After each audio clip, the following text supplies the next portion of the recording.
ஒரு திருமண விழாவிற்கு தன்னுடைய தந்தையுடன் ஒரு இளைஞன் சொகுசு கார் ஒன்றில் பயணம் செய்தான். திருமண மண்டபத்தை நெருங்கும் போது தன்னுடைய தந்தையிடம், அப்பா, உங்களுடைய வாழ்க்கையில் சொத்து, சுகம், சேமிப்பு எதுவுமே இல்லாமல் 70 வயதை கடந்து விட்டீர்களே என்று கேட்டான். அந்த திருமண பந்தல் அருகே கார் வந்தபோது காரை நிறுத்தச் சொன்னார் தந்தை. தம்பி, பந்தலில் உள்ள வாழை மரத்தை பார்த்தாயா? இதனுடைய சரித்திரம் என்ன என்று உனக்கு தெரியுமா?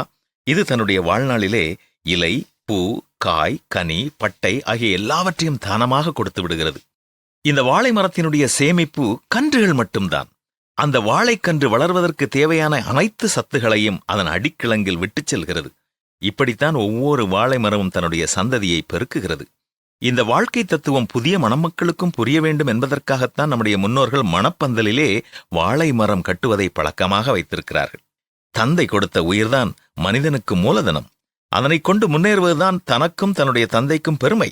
இயற்கை விதியின்படி வாழும் மரங்களுக்கு துன்பமோ துயரமோ கிடையாது, புரிந்துகொள் என்று கூறினார் தந்தை. இதனால்தான் பிள்ளைகள் தவறான பாதையில் திரும்பும்போது நல்ல பெற்றோர்கள் பிள்ளைகளை கண்டித்து நல்வழிப்படுத்துகிறார்கள். பெற்றோரின் தடம் பெறலாமல் பிள்ளைகள் வாழ கற்றுக்கொள்ளும் பொழுது அவர்களுடைய எதிர்காலம் சிறப்பாக அமைகிறது.